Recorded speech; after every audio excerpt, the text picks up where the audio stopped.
Ողջույն հարգելի հեռուստադիտողներ եւ սոցիալական հարթակների մեր հետևորդներ։ Եթերում առողջարարն է։ Սա առողջապահական հարթակ է, որտեղ մենք մասնագետների հետ յուրաքանչյուր շաբաթ քննարկում ենք ամենատարբեր հիվանդություններ եւ խնդիրներ, առաջարկում ենք դրանց բուժական եւ վիրահատական մեթոդները, որոնք կիրառելի են ինչպես ամբողջ աշխարհում, այնպես էլ Հայաստանում։ Մենք հանդիպում ենք յուրաքանչյուր շաբաթ 21:00-ին։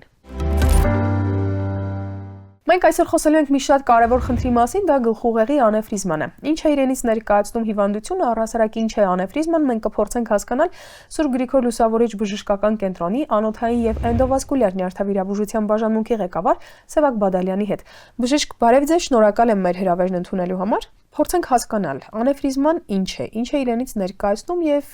արդյոք դա վտանգ է մարդու կյանքի համար։ Բարև ձեզ, շնորհակալություն հրավերքի համար։ Զարգացական անեվրիզմաները առհասարակ անոթի պատի արտափքումներ են, ախտաբանական արտափքումներ, որոնք պայմանավորված են անոթի պատի թուլությամբ։ Անոթի պատը նորմայում ունի 3 շերտ եւ անեվրիզմանի պարագայում 1 կամ 2 շերտ, երբեմն իսկ 3 շերտը բացակայում են եւ անեվրիզմայի պատը ձևավորվում է հարակից հյուսվածքներով, դրանք կոչվում են կեղծ անեվրիզմաներ։ Անեվրիզման այո վտանգ է ներկայացնում, քանի որ ինքնին անեվրիզման գրեթե ախտանիշներ չի առաջացնում, շատ հազվադեպ մեծ անեվրիզմաներն առաջացնում ախտանիշներ եւ հիմնականում պացիենտները հայտնաբերում անեվրիզման, երբ որ լինում է արդեն պատրվածք, այսինքն բարդացած իրավիճակ եւ այդ դեպքում նոր հայտնաբերում է անեվրիզման։ Հազվադեպ դրսևորումներն են իշեմիկ անցողիկ խանգարումները, մեծ անեվրիզմանի պարագայում կամ ծավալային ազդեցությունը անեվրիզմայով, այսպես կոչված հսկա անեվրիզմաների պարագայում հնարավոր է առաջանալ ծավալային ազդեցություն որպես ուռուցքային process-ի նմանվող արտահայտություն եւ դրանք մեծամասնություն չեն կազմում, մեծամասնություն կազմում են հենց պատրված անեվրիզմաների հայտնաբերումը։ Մոտ 80% դեպքերում այդպես է հայտնաբերում անեվրիզման։ Իսկ ինչպիսին է լինում սովորաբար հետևանք այդ 80% պատրված անեվրիզմաների դեպքում։ Պատրված անեվրիզմաների պարագայում առաջանում է սաստիկ գլխացավ, կայծակնային, այսպես կայծակի հարվածի նմանվող, որը պացիենտների մեծամասնությունը նկարագրում է որպես իրենց կյանքի ամենավատ, ամենածանր գլխացավը, որը դեղորայքային ազդեցության չի ենթարկվում, հաճախ ուղեկցվում է գիտակցության կորստով, սրտխառնոց փսխումներով, որոշ դեպքերում էպիլեպտիկ նոպաներով եւ գիտակցական խանգարումներով, մոտավորապես 20% դեպքերում առաջանում են օջախային ախտանիշներ, որոնք պայմանավորված են ներուղեղային արյունազեղման առաջացմամբ եւս։ Սովորաբար անեվրիզմայի պատրվածքը բերում է սուբարախնոիդալ, այսինքն ուղեղի թաղանթների շուրջ կայացած արյունազեղման, սակայն 20-ից 40% դեպքերում լինում է ներուղեղային բաղադրիչ, որը եւ պայմանավորում է օջախային ախտանիշներ, տարատեսակ հիմնականում շարժողական, որոշ դեպքերում խոսակցական, տեսողական կամ երկտեսության տեսքով դրսևորումներ։ Բժիշկ, ձեր խոսքում նշեցիք, որ լինում են մեծ եւ փոքր անեվրիզմաներ, փոքրի դեպքում ախտանշաններ չկան, մեծը նոր որևէ կերպ փորձում է դրսևորվել։ Փորձեք մեզ համար մատչելի լեզվով բացատրել, որն է մեծը, որն է փոքրը, ինչ են դրանք իրենցից ներկայացնում։ Իրական անեվրիզմանները դասակարգվում են ըստ չափսի, փոքր, միջին, մեծ եւ հսկա անեվրիզմաներ ըստ չափսերի, որևէ չափսի անեվրիզման ունի 3 հիմնական չափումներ, դա վզիկի լայնությունն է, մարմին եւ հատակ, որևէ չափսի տրամագիծն ենք հաշվում, փոքր անեվրիզմաները մինչև 3 մմ, 3-ից 7-ը միջին, 7-ից 20-25-ը մեծ եւ 25-ից ավելը համարվում են հսկա անեվրիզմաները, որոնք շատ հազվադեպ են պատահում, սակայն ավելի բարդ բուժում ունեն։ Անեվրիզմայի պատրվածքի պարագայում մոտավորապես 13-ից 15% պացիենտների մահանում են մինչև հիվանդանոց հասնելը, իսկ մահացությունը մոտավորապես 1 ամսվա ընթացքում ըստ տարբեր տվյալների մինչև 30-40% է հասնում, եթե բուժում adekvat ժամանակին բուժում չի հասնում։ Ձեր պրակտիկայում ամենամեծ չափսը, որ հանդիպել է, ինչքանն է եղել, ինչ վիրահատական դեպք եք ունեցել։ Մեր պրակտիկայում մոտավորապես 3.5-4 սանտիմետր, այսինքն 35 եւ ավել միլիմետր անեվրիզմա, որը դրսևորվում է օջախային ախտանիշներով, խոսակցական խանգարումներով։ Դա պատրված չէր, բայց մասնակի տրոմբված էր, որտեղ մեծ անեվրիզմայի պարագայում առաջանում է դանդաղ հոսք անեվրիզմայի մեջ, որն առաջացնում է տրոմբագոյացում։ Ինչ որտեղ դա ապահովում է անեվրիզմայի պատրվածքից, սակայն ծավալային ազդեցությունը եւ տրոմբոեմբոլիկ բարձր, այսինքն անեվրիզմայից պոկված եւ տեղաշարժված տրոմբի հետևանքով կարող են առաջանալ ախտանիշներ։ Այդ պացիենտի մոտ մենք իրականացրինք բաց վիրահատություն, որպեսզի եւ անեվրիզման հեռացնենք, այդ ծավալային ազդեցությունը վերացնենք, դրանով նվազեցնելով նաեւ հնարավոր արյունազեղման ռիսկը։ Իսկ ի՞նչն է պատճառ դառնում անևրիզմայի զարգացման համար։ Անևրիզմաների պատճառները տարատեսակ են, հիմնական պատճառը սովորութային է, ծխելն է, հիմնական ռիսկի գործոնը զարկերակային հիպերտենզիան, բարձր զարկերակային ճնշումը, որոնք կառավարելի գործոններ են, այսինքն հնարավոր է դրանց վրա ազդել, եւ մենք անպայման պացիենտներին խորհուրդ ենք տալիս, եթե ունեցել են անևրիզմա, վիրահատվել են այդ կապակցությամբ կամ նույնիսկ չեն վիրահատվել, սակայն հսկողության մեջ են գտնվում, անպայման նվազեցնել այդ կառավարվող փոփոխվող ռիսկի գործոնները։ Հաջորդի հնարավոր պատճառներն են շարակցական հյուսվածքի հիվանդությունները, կան այնպիսի խումբ գենետիկական հիվանդություններ, որոնց դեպքում շարակցական հյուսվածքը, որը անտիպատի ամրությունը ապահովող բաղադրիչներից մեկն է, այդ հյուսվածքի դեֆեկտի թուլության հետևանքով առաջանում է անտիպատի արտափքում։ Երեխաների նորածինների մոտ պատում է բնածին անևրիզմաները, որը առանձին խումբ է, առանձին տարատեսակ անևրիզմաների, եւ մյուս պատճառները ալկոհոլի չարաշահումը, երիտասարդների մոտ հատկապես այսպես կոչված փողոցային թմրանյութերը, որոնք ցավոք սրտի բավական մեծ տարածում են գտել նույնիսկ մեր երկրում եւս, դեղորայքի ազդեցությունը, որոնք ունեն բարձր ճնշում առաջացնելու հատկություն, դրանք եւս պատճառ են հատկապես երիտասարդների պարագայում։ Գենետիկական եւ անամնեզ, այսինքն պացիենտներ, որոնք ունեն ընտանիքի առաջի կարգի հարազատներ, որոնց մոտ եւս եղել է անևրիզմա, մոտավորապես 20% ռիսկ ունեն զարգացնելու անևրիզմաներ եւս։ Վիճակագրություն կարող եք նշել հիմնականում ինչ հաճախականությամբ են անևրիզմաները հանդիպում եւ ոնց հասկացանք ձեր խոսքից դա հիվանդություն է, որը կոնկրետ տարիք չի հարցնում, այսինքն բոլոր տարիքային շեմերում կարող է հանդիպել։ Հիմնական պրակտիկան ինչ է ցույց տալիս, առավել որ տարիքում է հանդիպում, որ սեռի մոտ է հանդիպում ու լինում են դեպքեր, որ երեխաների մոտ հանդիպեն։ Նախ ասեմ, որ անևրիզմաները հանդիպում են բոլոր, ճիշտ ասեցիք, բոլոր տարիքային խմբերում, հատկապես պիկը 45-ից 55 տարիքային խումբն է, որոնց մոտ ավելի հաճախ են հանդիպում աորնազեղումներ եւ հայտնաբերվում անևրիզմաները։ 20% դեպքերում առաջանում է 15-ից 45 տարիքային խմբում, շատ փոքր տոկոս, մինչև 5%, միգուցե ավելի փոքր հանդիպում են երեխաների շրջանում, որոնք հիմնականում բնածին, այսինքն այդ տարիքային խմբում է դրսևորվում կլինիկական ախտանիշները։ Մեր պրակտիկայում հանդիպել են բոլոր տարիքային խմբեր, այո, ժառանգական պարտադիր չի լինի, բայց բնածին է, կարող է բնածին, ոչ ժառանգական։ Այսինքն իծն է եղել է անտիպատի դեֆեկտ, որևէ հատվածում լիարժեք չի ձևավորել անտիպատի շերտերը եւ հետագա կյանքի ընթացքում այդ վաղ տարիքային խմբում առաջանում է անտիպատի արտափքում։ Ցավոք սրտի հիմնական պատրվազքի տեսքով են դրսևորվել։ Եվ նույնպես վիրահատական, այո, ունեցել ենք տարբեր տարիքային խմբեր, մի քանի ամսականից մինչև արդեն ավելի մեծ տարիքի դեռահասներ եւ այլն, բոլոր տարիքային խմբերում եղել է։ Պիկը նորից եմ նշում 45-ից 55 տարիքային խումբն է եւ ավելի տարածված է կանանց շրջանում, հավանաբար հորմոնային իրավիճակով պայմանավորված հորմոնների ազդեցությամբ։ Կա ռասական նախատրամադրություն, հատկապես իսպանախոսների կամ սևամորթների մոտ ավելի հաճախ է հանդիպում, որոնց մոտ եւս բարձր է զարկերակային հիպերտենզիայի հանդիպման հաճախականությունը եւ որոշ երկրներ, հատկապես Ճապոնիայում եւ Ֆինլանդիայում եւս ավելի բարձր հանդիպման հաճախականություն է դիտվում, երևի գենետիկորեն պայմանավորված։ Իսկ վիճակագրությունն է բնակչության։ Վիճակագրություն Հայաստանի Հանրապետության համար այդպեսի հստակ չեմ կարող ասել, որովհետեւ չի իրականացվել ցավոք սրտի, փորձում ենք իրականացնել, սակայն ոչ բոլոր դեպքերն մեր ուշադրության տակ ընդգրկվում։ Միջինում բնակչության ամբողջ մոլորակի ազգային բնակչության մոտավորապես 3.1%-ի մոտ է հանդիպում անևրիզմաներ առհասարակ։ Իսկ աորնազեղում, այսինքն արդեն բարդացած աորնազեղման տեսքով մոտավորապես 9% 100,000 բնակչության մոտ։ Այդպիսի վիճակագրություն կա,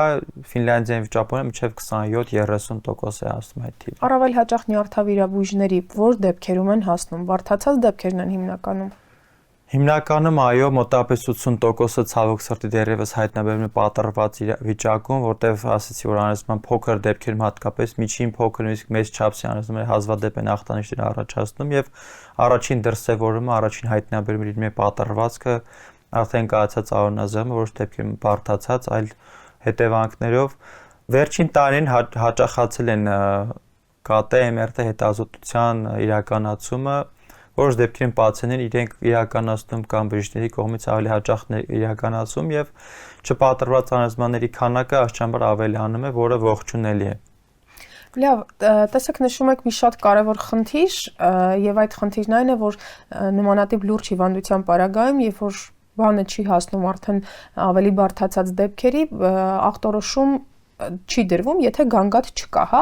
իսկ ինչ պետք է անի քաղաքացին այդ ռիսկից խուսափելու համար, որպեսզի բանը չհասնի նման բարդացած իրավիճակների, որ հետազոտությունները պետք է անցնի, պրոֆիլակտիկ հետազոտություններ են դրանք, արդյոք կան սկրինինգային հետազոտություններ, ինչ անի պացիենտը, որպեսզի անեֆրիզման հայտնաբերվի վաղ փուլում։ Սկրինինգ որպես այդպիսին անեզմայի համար չկա առհասարակ ամբողջ աշխարհում եւս պրոֆիլակտիկ հետազոտություններ վաղ հայտնաբերումներ իրականացվում են միայն ռիսկի խմբում։ Պացիենտներ, որոնք ունեն նշված շարքական հյուսվածքային հիվանդությունները, պոլիկիստոզ երիկամային հիվանդություն, մարֆանի համախտանիշ կամ Էլերս-Դանլոսի համախտանիշ, այդ խմբին է ցուցված, կա բնածին հիվանդություն, որոնք շարքական հյուսվածքի հիվանդություններ են, որոնց դեպքում նշեցի, որ ռիսկը մեծանում է զարգացական անեզման առաջացման։ Մյուս խումբը գենետիկական, իսկ թե ընտանիքի անդամների մոտ հատկապես 2 հոգու մոտ կա անեզմա, սերունդներին ցուցված է պրոֆիլակտիկ հետազոտություն սկրինինգային այդպես կոչված նեղ խմբի համար, հետազոտություն վաղ հայտնաբերման համար։ Տարվա կտրվածքով թե 6 ամիսում եք պետք է իրականացնել, եթե եղավ եւ հետագայում արդեն ավելի ուշ շրջան, մոտավորապես 1-2 տարի հետո եթե նույնիսկ փոքր անեզմա կա, դա պետք է հսկողություն անել, եթե չկա, պարբերաբար պետք է հետազոտություն անել, ցանկալի ոչ ինվազիվ MRT անգիոգրաֆիա, որը ճառագայթային ազդեցություն ունի, կոնտրասենտի ներարկում չի պահանջում, այսինքն սկրինինգը իրականացնել ոչ ինվազիվ, ոչ վատ ազդեցություն ունեցող հետազոտությամբ։ Այսինքն ստացվում է, որ անեֆրիզմայի հայտնաբերման գործիքային միակ հետազոտությունը MRT-ն է համարվում։ Անեֆրիզմայի հայտնաբերման համար կիրառել է ինչպես կատեն, այնպես էլ MRT-ն, MRT-ն ավելի սկրինինգային հետազոտություն կարելի է դիտարկել։ Հիմնական առնազեղումն է, եթե պացիենտը ներկայանում է առնազեղմամբ, հիմնական հետազոտությունը կատե հետազոտությունն է, այնուհետև կատարվում է կատե անգիոգրաֆիա, այսինքն կոնտրաստի ներարկմամբ հետազոտություն, որ հայտնաբերում է անթային պատկերը, անթային անատոմիան, եւ անեզմայի գոյությունը հաստատվում է այդպես. առնազեղմը կատեով, կատե անգիոգրաֆիայով անեզմայի առկայությունը, MRT-ը նույնպես կարելի է իրականացնել եւ առնազեղման հայտնաբերման եւ անեզմայի հայտնաբերման համար, սակայն բուժման մեթոդի ընտրությունը հիմնականում իրականացվում է ցերեբրալ անգիոգրաֆիայով արդեն ինվազիվ հետազոտություն է, այդ հետազոտության միջոցով հստակ որոշում է անեզմայի չափսերը, ձևը, անհարթություններ կան հատակին, թե ոչ ճյուղերը հարակից ինչպես են դուրս գալիս, երբեմն անեզմայի պատից են դուրս գալիս, վզիկից կամ մարմնից, այսինքն բուժման մեթոդի ընտրությունը իրականացվում են հիմնականում եւ բացառապես հենց ցերեբրալ անգիոգրաֆիայի օգնությամբ։ Իսկ անեֆրիզմաները մարդու կենսակերպի վրա ինչ-որ կերպ ազդեցություն թողնում են, թեկուզ հետվիրահատական process-ում, նյարդաբանական դեֆիցիտներ, խանգարումներ, թե դրանք ամբողջությամբ վերահսկելի են դառնում հետվիրահատական process-ում։ Այստեղ պետք է տարբերակել երկու խումբ պացիենտներ, որոնք ունեցել են առնազեղմ եւ վիրահատվել են, եւ պացիենտներ, որոնց հայտնաբերել է անեզոմ առանց առնազեղման։ Երկրորդ խմբի պացիենտների մոտ հետվիրահատական ընթացքը եւ բարձր ռիսկը անհամեմատ ավելի ցածր է։ Մոտավորապես մինչև 5%, եթե դիտարկենք բոլոր հնարավոր բարձրները վիրահատական, հետվիրահատական, որոշակի հաշմանդամությամբ, ծանր հաշմանդամության մահվան ռիսկը մոտավորապես 1-2% է հետվիրահատական։ Իսկ պատրված անեֆրիզմաների դեպքում բնականաբար եւ վիրահատական բարձրների եւ հետվիրահատական ընթացքը ավելի բարդ է լինում եւ մոտավորապես 10-15%-ն է հետևանքներով մնում, հատկապես ծանր առնազեղումների դեպքում ավելի մեծ է այդ ռիսկը հետվիրահատական հաշմանդամության եւ բարդությունների եւ պետք է նշել, որ վիրահատության հասնում են ոչ բոլոր պացիենտները։ Պացիենտներ կան, որոնք առնազեղման հետևանքով գտնվում են ծանր վիճակում, կոմատոզ վիճակում, նրանց նպատակարար չի իրականացնել վիրահատություն։ Այսինքն վիրահատումն ավելի բարենպաստ վիճակում գտնվող պացիենտները,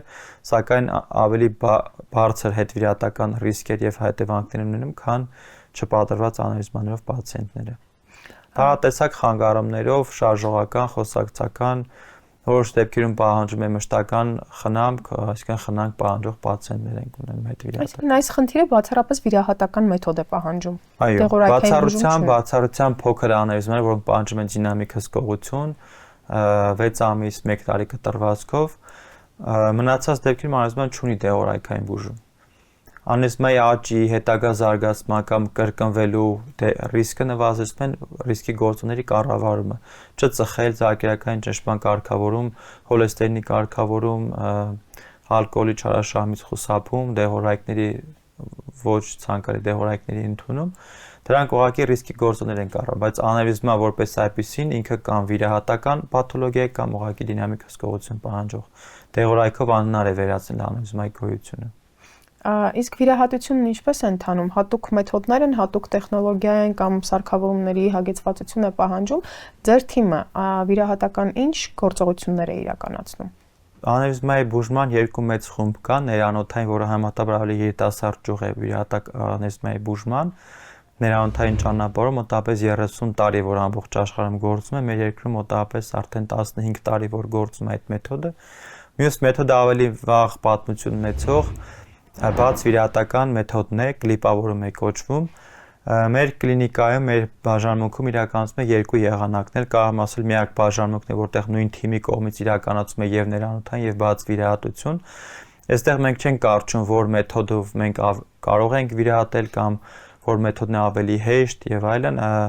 կիրառում է այն մեթոդը, որը որ տվյալ պացիենտի տվյալ անևրիզմային ավելի շատ օգուտ կբերի, այսինքն ավելի քիչ ռիսկերով կվիրահատի եւ ավելի երկարատև արդյունք կապահովի։ Հիմնական հետազոտությունները ցույց են տվել, որ կլիպավորված վիրահատությունը ավելի համատաբար ավելի ռիսկերը ներվիրահատական հետվիրահատական մեծ են, սակայն դա ռադիկալ մեթոդ է բուժման, այսինքն երկարատև կտրվածքով շարունակական աճի, մեծացման կամ կրկնակի վիրահատության հնարավորությունը ավելի ցած է, մոտավորապես մինչև 1%, ներանոթային ճանապարհի դեպքում մինչև 10-15% հավանականություն կա, որ վիրահատությունից հետո կարիք կլինի եւս մեկ վիրահատություն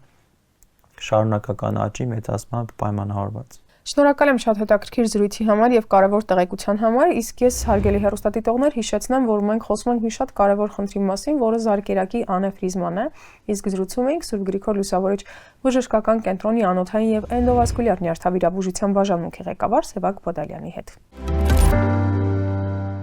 Այսպիսին ներ առողջարարն այս շաբաթ, հետևեք մեզ, որ լինեք տեղեկացված եւ պաշտպանված։ Ցտեսություն։